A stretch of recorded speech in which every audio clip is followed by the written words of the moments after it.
Every morning the world starts quietly, one soft light at a time. Homes flicker awake, shops open. People take those first small steps into a brand new day. And in all of that ordinary movement, there's something kind of extraordinary. A moment worth noticing, a spark you feel before you even name it. Sometimes it's quiet, sometimes it's small, but kindness shows up right on time. And every morning we choose to show up with you so we can look for that spark together. Good morning. I'm Matt Roof, the Uncommon Kindness Guy. And this is Kindness Rising. Let's rise together.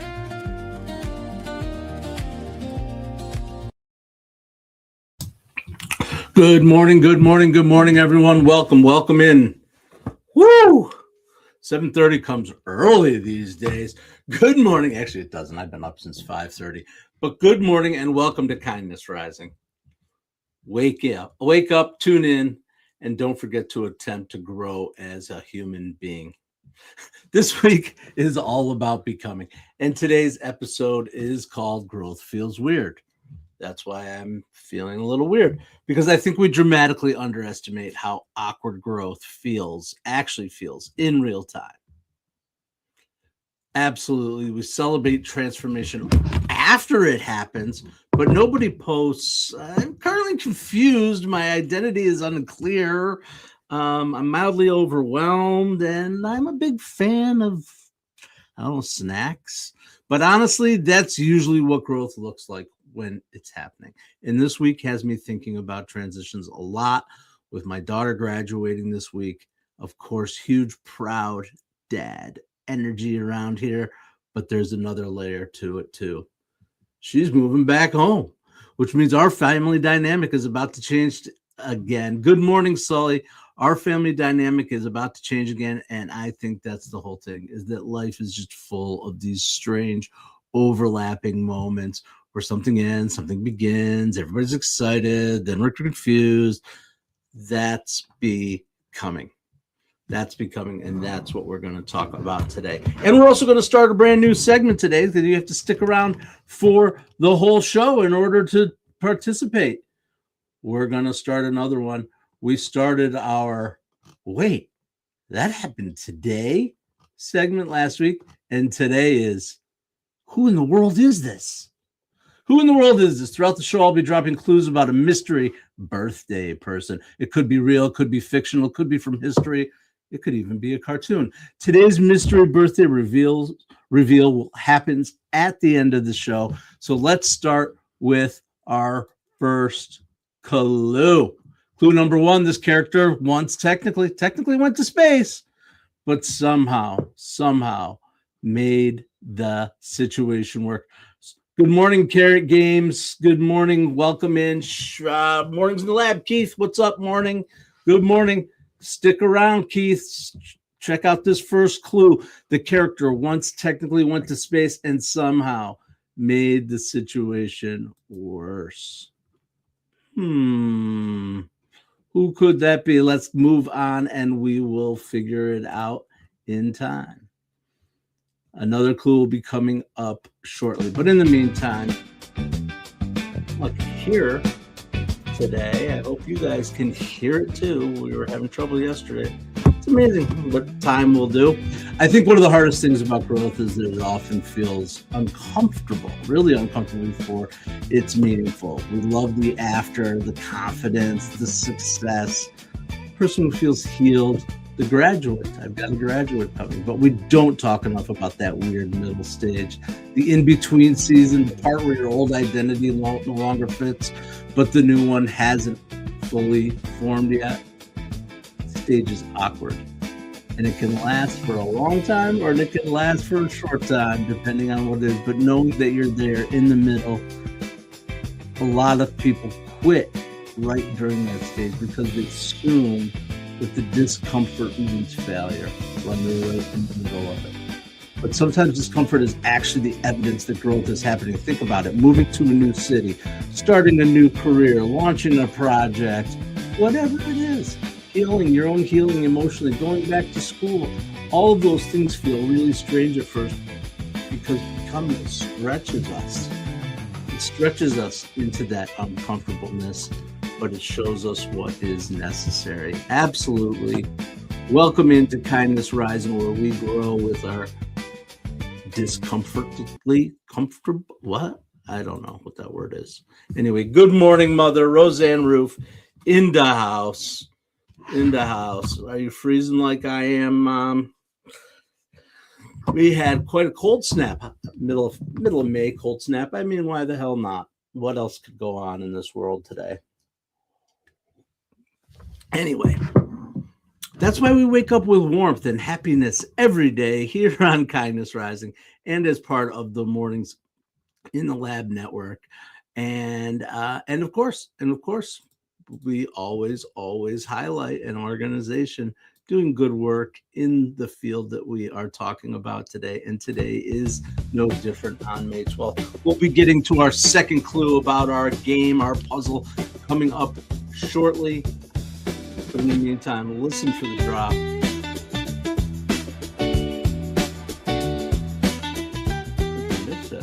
That's okay. I think I talked over the drop, but guess what? It's time. It's time for our Kindness Spotlight. And today's Kindness Spotlight features an organization called Active Minds. And one thing I appreciate about organizations like Active Minds is that they normalize conversations about mental health. And in this case, bringing young adults navigating major life transitions. And honestly, transitions can feel really emotionally disorienting. I've experienced it myself, graduating, moving, starting careers, changing your identities, and trying to figure out where you belong.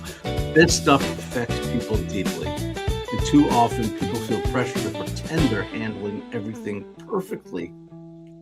Organizations like Active Minds help create spaces where people can talk honestly about stress, uncertainty, mental health, identity, and growth, because becoming healthier emotionally is still part of becoming, and that matters too.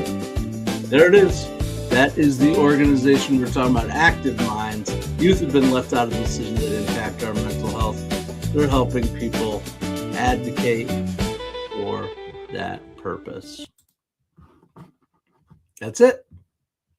That is today's Kindness Spotlight. Keeping the ball rolling. All right. One more story to go, then you'll get your second clue. Get a second clue. All right, here we go. We're going to be doing the who in the world is this, but first we have to do this. Maybe we have to do this. So, oh yeah, this is it. Wait, that happened today? I'm about to sneeze too, so we'll wait and see what happens.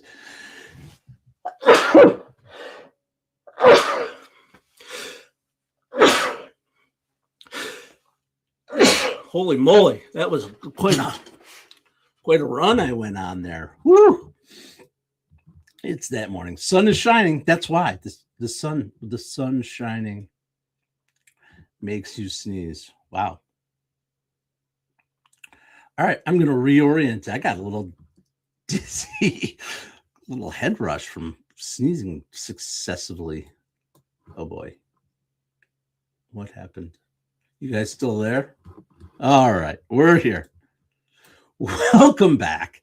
Welcome back to Kindness Rising, where you never know what is going to happen, but we just roll with it. And we are back with, wait, that happened today? Does anybody know what happened on May 12th, 1846, pre-Civil War?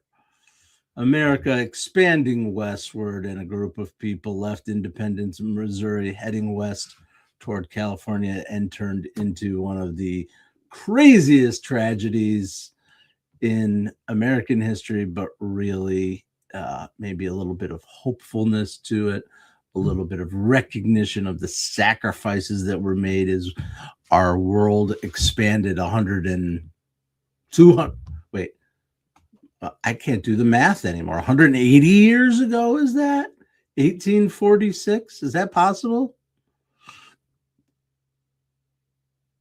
Did I do that math right? Anybody feel good about math? I feel like that was 100 years ago.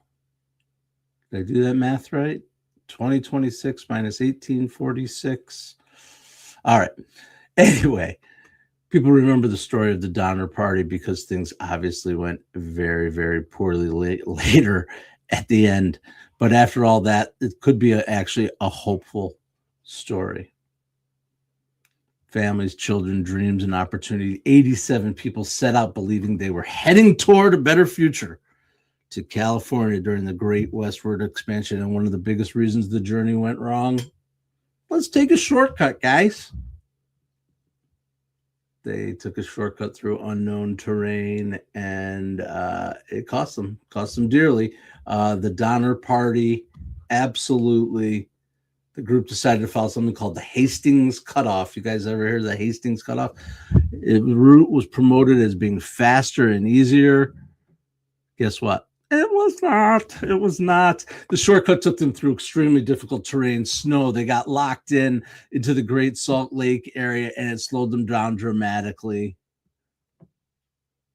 Yep, the Shining Cannibal incident. Exactly.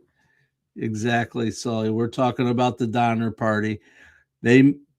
What happened was they reached the Sierra Nevada mountains too late. It was too late. Right before that brutal winter storm trapped them in, and they got stuck. And people survived by any means necessary, including cannibalism. But as I read more, I actually discovered deeper information, and that there was a movie that I missed. I'm going to probably try to catch it. There was a movie called The Donner Party, and it starred a quirky, strange actor, so I'm sure it might be curious, although it gets poor ratings. Crispin Glover, who you may remember from Back to the Future, particularly of the movie Rats. Anyway, Jerry Ginger, what's up? Welcome in. We're talking about the Donner Party and how it's a pretty human story, absolutely. And how humans start to look, how a lot of our journeys start with optimism and ambition and belief in a better future. And sometimes those journeys get harder than they expected. And sometimes the shortcut isn't actually shorter. Sometimes people underestimate the emotional cost of that transformation, but we move forward anyway.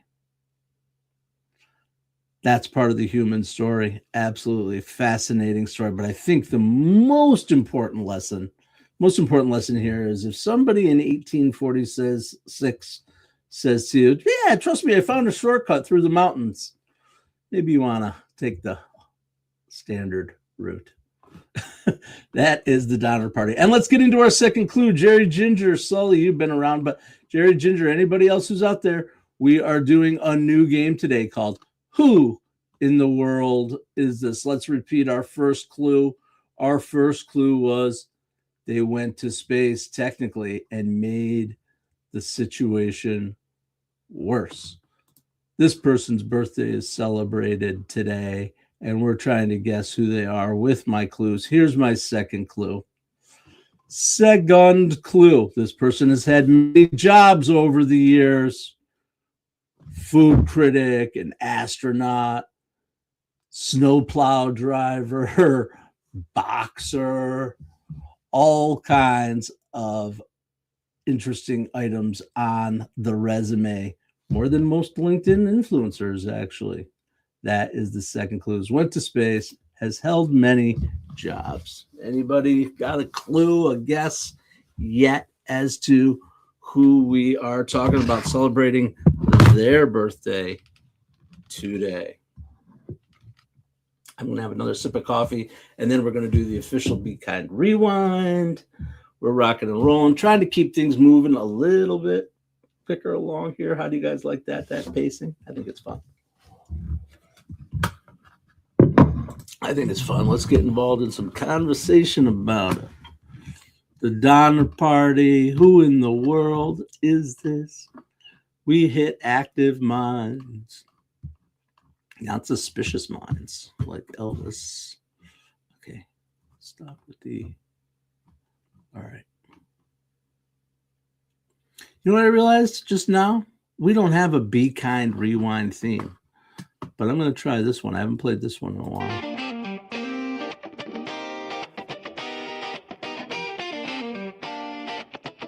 I'll take it. This is your Be Kind Rewind, because if you want peak, I have absolutely no idea what adulthood is. Energy. There's a 1990 Gen X movie that absolutely delivers. Perfectly capturing that strange early adult phase where everybody's educated, but nobody feels stable, careers feel uncertain, your identity feels fluid, and everybody's pretending to be less scared than they really are. This one certainly hit home for me. Nope, was not Neil Armstrong or John Glenn. Nope. And I do want to remind us all that could be human, could be from fiction, common fictional character, could be anything, anywhere in the world. The birthday. Those were good guesses, John Glenn and Neil Armstrong. Neither of which were in this movie from the 1990s.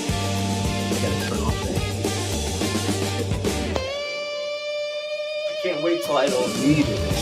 Nope, not Buzz Lightyear. Catherine Byram. Wow. Kathy the donkey.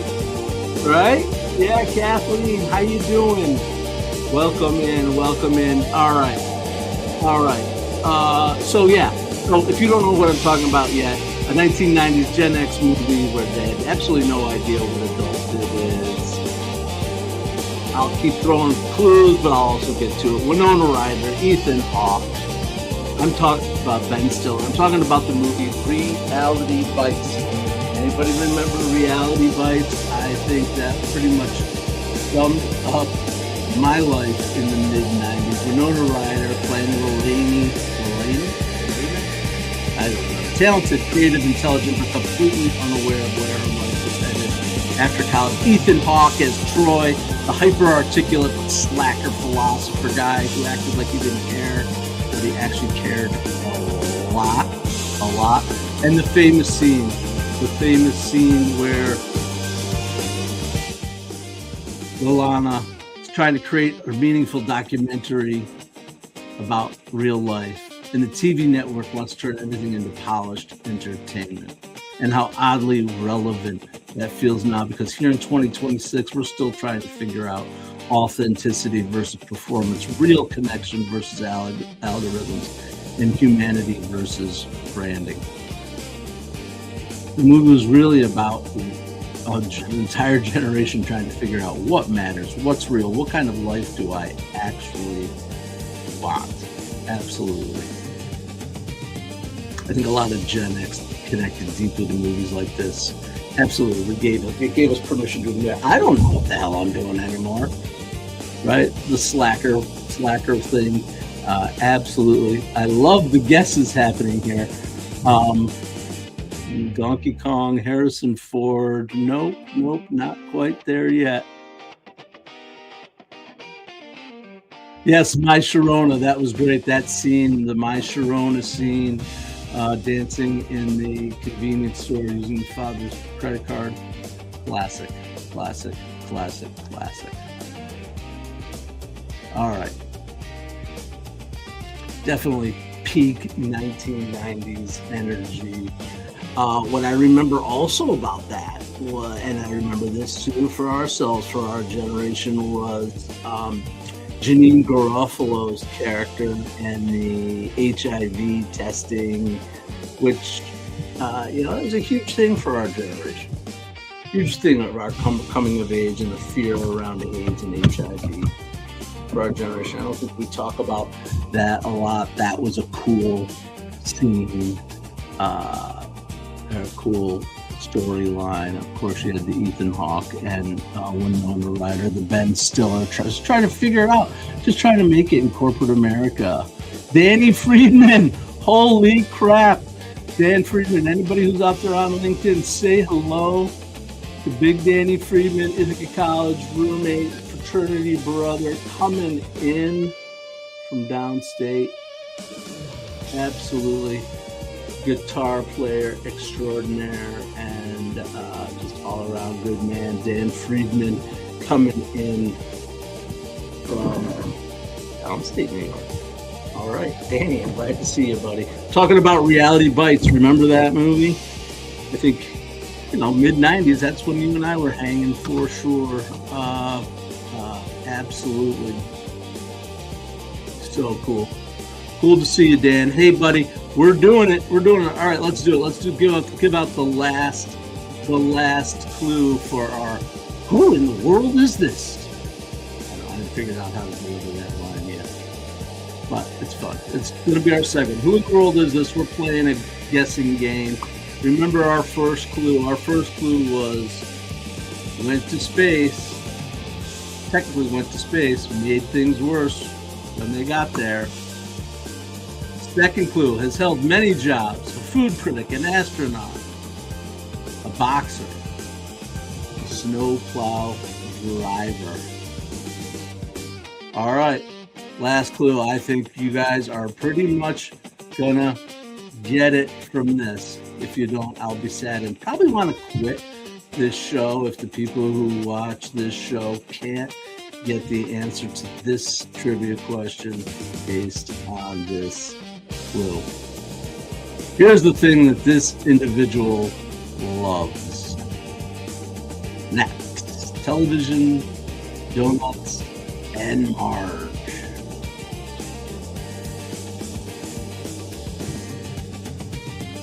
All right, who's in for the final answer? I think it was kind of a clever little twist because everybody's thinking human characters, but guess what?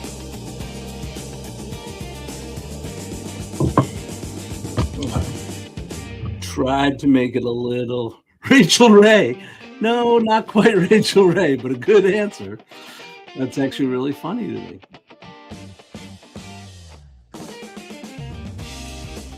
Rachel Ray likes Marge.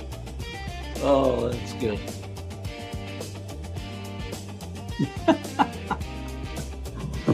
All right. There it is. The final clue. This person likes naps, television, donuts, and Marge. Go! I thought it was surprising when I was looking up my history. Nobody said it yet, so I can't say the name until somebody actually... there it is. Kathleen the donkey coming in. It'd be Homer Simpson. Go! Yeah. May 12th, 1956. He's 69 years old today. He's 70 years old today, excuse me. Can you believe it? Apparently, according to Simpsons lore, May 12th, 1956 was the birth date of one Homer Simpson. Somehow he hasn't aged, though, since 1985 or 86, whatever it was, but go! That was it, Homer. We're going to keep this one going. I think it's fun. I hope you guys like it. That's not old. Is that old? Did I say it was old? If I did, Jerry, I guess.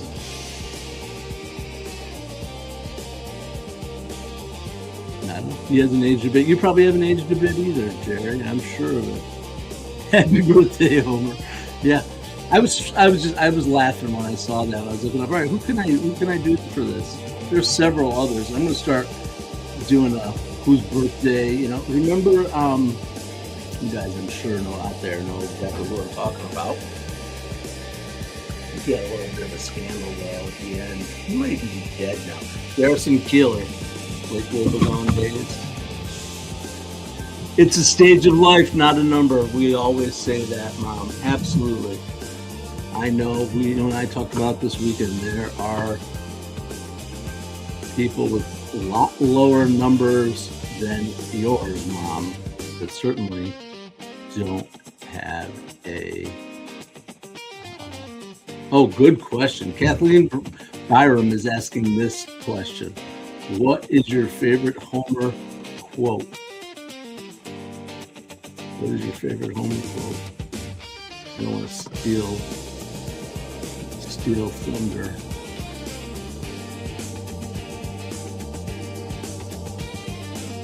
All right, I will. One of my favorite episodes, and I haven't watched The Simpsons in a while. I used to be pretty religious about it, but I haven't watched it, is the one where Marge gets hooked on lottery tickets or the slot machines. But you have a gambling problem. Homer's got all these imperfections, and finally Marge has her little slip up, and it shows a little humanity, and he's got to put it right in her face. But you have a gambling problem. Anyway, I guess in the context, that's the first one that came to mind.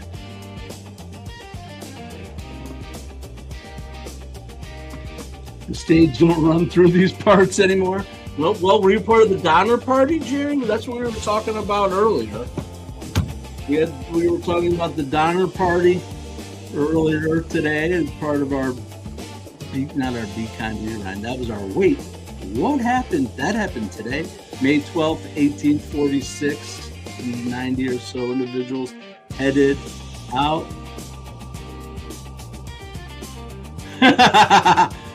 You couldn't fool your mother on the foolingest day of your life with that electrified fooling machine. There it is. Great. Love it.